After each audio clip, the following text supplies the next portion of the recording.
Dobro jutro, takole, čas je, da se odprejo okna, nov dan se je začel. Mogoče malo slabše, kot smo si predstavljali, ampak vseeno. Povsem zaslužena zmaga LA Clippersov danes, serija je še kako živa, če smo morda že malo prehitro in zelo naivno mislili, da je Dallas že opravil svoje, nikakor, na drugi strani je enostavno preveč kakovostnih igralcev, ki nikakor ne bodo dopustili kakršnekoli metle oziroma česa blizu temu. Nikakor. Nikakor. Danes ne bom dolgovezil, dolga tekma je bila. Preidimo k bistvu. Sama energija v dvorani Dallasa ob pričetku tekme je bila izjemna. Mislim, da ste to lahko sami videli. Moštvo je poneslo, Luka je začel z delnim rezultatom 8-0.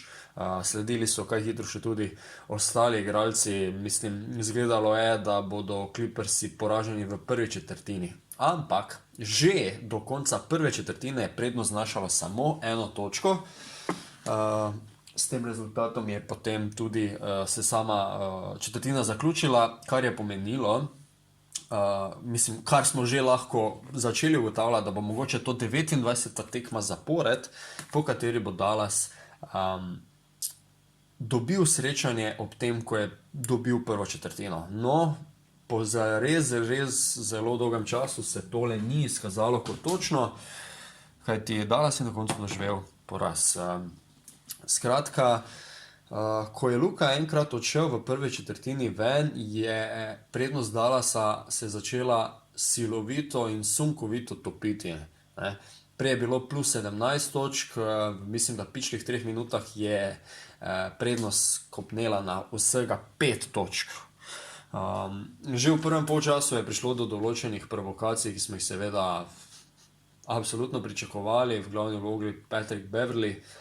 In mislim, da je v tej situaciji Luka vrhunsko odreagiral, se ni pustil zmotiti in samo odšel na svoje. In mislim, da je v tem primeru kot en navaden bedak izpadel Patrick Beverley. Tako da mislim, da mora predvsem na tem delati Luka in se ne obremenjevati za takšnimi provokacijami, ki še bodo vsekakor sledile v nadaljevanju serije.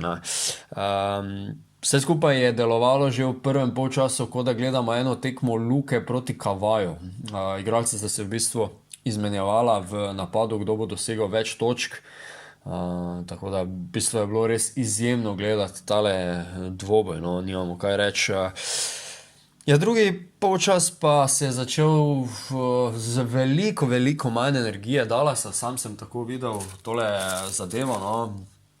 V prvem polčasu, v prvi četrtini so leteli igralci Dallasa na krilih publike, v drugem, kot da so nekako pozabili energijo v slačilnici. Doben napad Clippersov se ni končal z uspešno akcijo oziroma obrambno akcijo, oziroma redko kateri napad Clippersov so uspeli zaustaviti.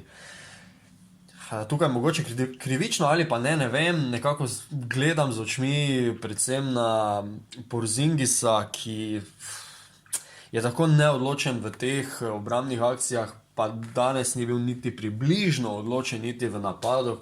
Kako ta človek da premalo tej ekipi za ta denar, ki je bil pripeljan. Tudi sama kemija, ne najde se on s tem moštvom nikakor, no, ne vidim ga tukaj, res ne.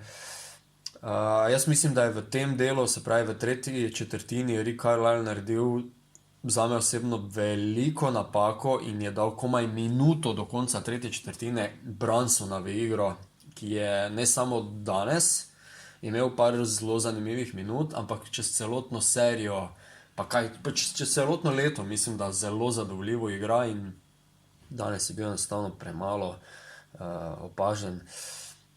Evidentno je bilo danes, da se je preveč čakalo in gledalo Luko, kaj bo naredil. Enostavno se je v napadu v nekem trenutku ustavilo, igralci so samo gledali, kaj bo naredil Luka, in to je bilo očitno premalo za današnji uspeh. Še posebej se je to pokazalo v četrti četrtini, kjer prave ideje enostavno ni bilo. Na drugi strani pa so Clippersi vrhunsko izigravali obrambno postavitev. Žoga je, mislim, da vsaj 3-krat šla popolnoma v kot Morrisu, ki je tudi 3-krat zadev z razdalje potem mislim, da še celo Rondo enkrat ali kdor drug in mislim, da je bila to kar rak rana zadnje četrtine, no.